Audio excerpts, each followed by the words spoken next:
টকাৰ খক থকা এটা চৰকাৰী খকুৱা দৰমহাৰ টকাৰে পেট নভৰা এটা চৰকাৰী খকুৱা কমিছনৰ অবিহনে কাম নকৰে খকুৱাটোৱে কমিছনৰ অবিহনে পৰিয়াল নচলে খকুৱাটোৰ হয় আপুনি ঠিকেই শুনিছে এই প্ৰতিবেদনত আজি ক'বলৈ ওলাইছো চৰকাৰে চৰকাৰী ধন দি পুহি ৰখা এটা চৰকাৰী খকুৱাৰ কথা প্ৰথমে চাওক টকাৰ খক থকা ভোকাটোৰ এই খকুৱাটোৰ নাম মহেন্দ্ৰ হাজৰিকা পেছাত মৰিগাঁও জিলাৰ ভোৰবন্ধা শিক্ষা খণ্ডৰ মণ্ডল সমন্বয়ক মহেন্দ্ৰ হাজৰিকা নামৰ এই লোকজনক এইভাবে খকুৱা আখ্যা দিছো কাৰণ কমিছনৰ অবিহনে কাম নকৰে এইজন মণ্ডল সমন্বয়কে চৰকাৰে মাহিলী দৰমহা দিছে জীয়াই থাকিবলৈ এটা সংস্থাপন পাইছে কিন্তু তাৰ পিছতো নীলাজ শিয়ালৰ দৰে য'তে ত'তে কমিছনত মাথা মৰাত ব্যস্ত থাকে নিৰ্লজ্জ মহেন্দ্ৰ হাজৰিকা নামৰ এই খকুৱাটো মহেন্দ্ৰ হাজৰিকাই চৰকাৰী চাকৰি কৰিছে ঠিকেই কিন্তু তেওঁৰ জীয়াই থকাৰ মূল মন্ত্ৰ কমিছনৰ টকা চৰকাৰ কিংবা প্ৰশাসনে কমিছন ৰাজৰ বিৰুদ্ধে কঠোৰ হোৱাৰ সময়তেই পোহৰলৈ আহিছে কমিছনৰ অংকত দিনে নিশাই টোপনি নহা মণ্ডল সমন্বয়ক মহেন্দ্ৰ হাজৰিকা নামৰ এইজন খকুৱা দালালৰ বিষয় জানিব পৰা মতে কি কৈছে ছাৰ তই মিলাব পাৰিম বুলি কোৱাৰ পৰা মই ফাইনেল কৰিলো হয় পইচা সোমাইছে ৭২টা হয় কাপোৰ লাগিব তোমাৰ ১০০টা ১০০ জনক ১০০ জনে মানে এই হেৰি ওৱানৰ এযোৰ হে এযোৰ আৰু এনেকে মিলাই তাৰপিছত তাৰ উপৰি মোক কমিশ্যনটো দিব লাগে এইটো ফাইনেল 110% ধৰি লওক হয় সেইখন তোক মানে মই দি দিলো পশ্চিম সাতপৰি এইটো চুৱেটাৰটো নালাগে চুৱেটাৰটো এটা হ'ব কিবা কিবি নালাগে হ'ব হা আৰু মই কমিশ্যনটো মিলাই দি দিবি তই মুঠতে মোক দিয়ে দিব পাৰ অৰ্ডাৰটো নামত ধৰি ল বুজি পাইছো ছাৰ আৰু যিটো দিবি মানে সেইটো মই গধূলি গৈ সিহঁতৰ এই যে এই SMC খনক যে হয় কিবা এটা দিব লাগে মানে হয় তাৰ হেডমাষ্টাৰৰ কোনো কথা নাই হা হয় হেডমাষ্টাৰ মানে সভাপতিৰ ওপৰত যাব নোৱাৰে জানো সেইটো জানো সভাপতি আকৌ মানে কি এই মোৰ মানুহ মানে দুবাৰকে সভাপতি পতাই দিছো এইবাৰ আকৌ পাতি দিম বা ঠিক আছে এতিয়া আমাৰ ঔগুৰি LP খনৰ আপুনি ৱৰ্ক অৰ্ডাৰটো লৈ গ'ল নেকি মই নাই নিয়া এই ঔগুৰি LP ফাইনেল সেই কথা গোটেই সময় মোক দিবই পাৰ এইকেইদিন তাক ফোন চোন নকৰি কি ক'ত সোমাই আছিলে সেইটো কওঁ মোৰ জ্বৰ হৈছিলে সেইটো গম নাপাওঁ ন মই সোমাই আহিলো তেনে হ'ব মানসে একদিন খবৰ চবৰ একো নাই কোৱা কেলে তাৰমানে ময়ো ধান্দাত আছো যে বিজি তাৰমানে এই সিদিনা কালি গৈ এখন পৰহিদিনা গৈ মানে এটা গালি পাৰিলোগে এঠাইত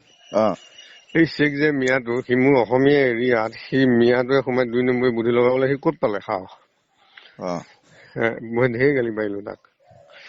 পাৰি লৈ পিছত বেয়াও লাগিছে সিহঁতি কথাবোৰ ৰেকৰ্ডিং কৰে যে তাক বুদ্ধি কৰি নামাতিলে কিয় মই গলো হয় নহয় ভালকে দিলো হয় বুদ্ধি কৰি মাতিলে এতিয়াও আহিব বুদ্ধি কৰি মাতি দিবচোন তাক মই মানে তোক কম মই লগ পালে গোটেইখিনি কথা কম হেৰি তাৰমানে সি অসমীয়া এৰিয়াত সোমাই যিটো কৰিলে মই চাকৰি কৰো কাৰণে অকণ আঁতৰি দিলো কিন্তু গালি কিন্তু আপুনি এটা বুদ্ধি কৰিব শুনক বোলো মোৰ মানুহ এজন আছে গালি পাৰিলো তুমি আহিবা কথা পতাই দিম হে বোলো কি স্কুল দিব পাই থলো এই বুলি কথাক মাতি লৈ আহিলে হ'ল ভূৱনাত মই মাতিলে সি আহিবই কিন্তু সিদিনা গালি পাৰিলোতো এতিয়া ঘপককে চিন্তা কৰি লওঁ তাৰমানে মাৰিবলৈ বাকী মই এনেকুৱা আৰু আহিব সি মিয়া নহয় গালি পাৰিলে ইমান টেনচন কৰি নাথাকে মিয়া ইমান হেৰি নকৰে তাৰমানে এনেকে পৰ্যন্ত কলো আৰু মই মানে তই ইয়াত তোৰ কালিকা জাৰিত তই কি কৰি আছ সেই সময় মোক কবলগীয়া নাই কিন্তু এইটো অসমীয়া এৰিয়া হেৰিয়াত এইখিনি গোটেইখিনি স্কুল মোৰ তই তাত আহি এইটো পাৰ্টিকটো এনেকুৱা কৰিছ বুলি দিলো তাক গালি সেইটো হেৰিয়ে জানে আনাৰুল দায়ে জানে হ'ব এইখন তই পাই গলি হা হ'ব ভোৰবন্ধা শিক্ষাখণ্ডৰ যিকোনো নিবিদা প্ৰদানৰ নামত দীৰ্ঘদিন ধৰি কমিছনৰ অংকত ব্যস্ত মহেন্দ্ৰ হাজৰিকা। এইবাৰ বিদ্যালয়ৰ ইউনিফৰ্মৰ নিবিদা প্ৰদানৰ নামত কমিছনৰ অংক কৰিবলৈ গৈ অংকত খেলিমেলি লাগিছে হাজৰিকাৰ। প্ৰতিবিম্ব লাইভৰ হাতত আহি পৰিছে হাজৰিকাৰ বিৰুদ্ধে এক্সক্লুচিভ তথ্য। ফোনত নিবিদা দাতা কমিছন বিচৰা মহেন্দ্ৰ হাজৰিকা নামৰ এই খকুৱাটোৱে বিদ্যালয় পৰিচালনা সমিতিৰ সভাপতিৰ নামত সৰকাই আহিছে ধনৰ টোপোলা। চলাই গৈছে ইটোৰ পিছত সিটো কমিছন ৰাজ। কণ কণ ছাত্ৰ ছাত্ৰীৰ অভিভাৱকৰ সৰলতাৰ সুযোগ লৈ নিবিদা প্ৰদানৰ নামত দীৰ্ঘদিনে চলাই গৈছে কমিছনৰ অংক। আৰু তেওঁৰ অংকত খেলি মেলি হ'লেই নিবিদা লাভ নকৰে কোনেও।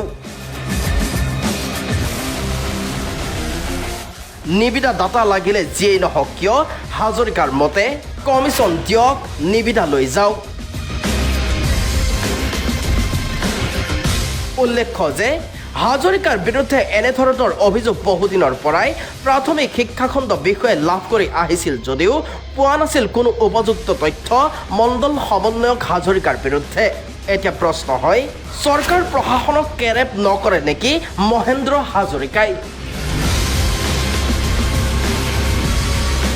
এতিয়া লাভ কৰিবনে মহেন্দ্ৰ হাজৰিকাই উচিত শাস্তি? দিবনে চৰকাৰ প্ৰশাসনে উচিত শিক্ষা টকাৰ খক থকা এই খকুৱাটোক? সেয়াহে আগন্তুক দিনত হৈ পৰিব অতিকৈ লক্ষণীয় বিষয়। ইনষ্ট্ৰাকশ্যনৰ কোনো কুৱেশ্যনে নাহে। মই এটা কথাই কোনো ইনষ্ট্ৰাকশ্যন এতিয়ালৈকে কাকো দিয়া নাই। মই এটা কথাতে জোৰ দিছিলোঁ যে ইউনিফৰ্মটো কোৱালিটি, ষ্টুডেণ্টে কোৱালিটি কাপোৰ পাব লাগে, এই কথাটোত আমি চাব লাগে। আৰু এইটো মই SMC বিলাককে চাবলৈ দিছিলোঁ। কোনো CRCCক মই ইনষ্ট্ৰাকশ্যন দিয়া নাই আপোনালোকে চাওক, কোনো একাডেমিক কোৱা নাই যে আপোনালোকে চাওক। এইটো অনলি SMC বিলাকক মই চাবলৈ এটা ইনষ্ট্ৰাকশ্যন দিছোঁ যে ষ্টুডেণ্টক যাতে গুড কোৱালিটি কাপোৰ দিয়া হয়। কোনোবা যদি আছে তেওঁ কৈ দিয়ক, প্ৰুফ দিয়ক, কিন্তু ক'লেই নহ'ব নহয়, তেওঁ উপযুক্ত প্ৰমাণ দিব লাগিব। যে ধৰক এতিয়া আপোনালোকে তেওঁ যেতিয়া কল ৰেকৰ্ডিং কৰিছে তাতে কথাটো ওলাই পৰিছে, তেনেকুৱা তেওঁ প্ৰুফ দিব লাগিব। তেওঁ এনেই ক'লেই নহ'ব যে অমুক জড়িত আছে, তমুক জড়িত আছে, ক'বতো পাৰে মানুহে, কিন্তু তথ্য সহকাৰে প্ৰমাণ কৰাটোহে আচল কথা। আৰু এইটো যিহেতু এটা কমপ্লেইন আহিছে, মই নিশ্চয় এনকুৱাৰী এটা কৰিম। কোন কোন স্কুলৰ লগত জড়িত আছে, স্কুলৰ হেড SMC প্ৰেচিডেণ্টক সুধিলে কথাটো ক্লিয়াৰ হৈ যাব। মৰিগাঁৱৰ পৰা সাজিদ আনোৱাৰ ৰহমানৰ সহযোগত নিউজ ডেস্ক ৰিপৰ্ট, প্ৰতিবিম্ব লাইভ।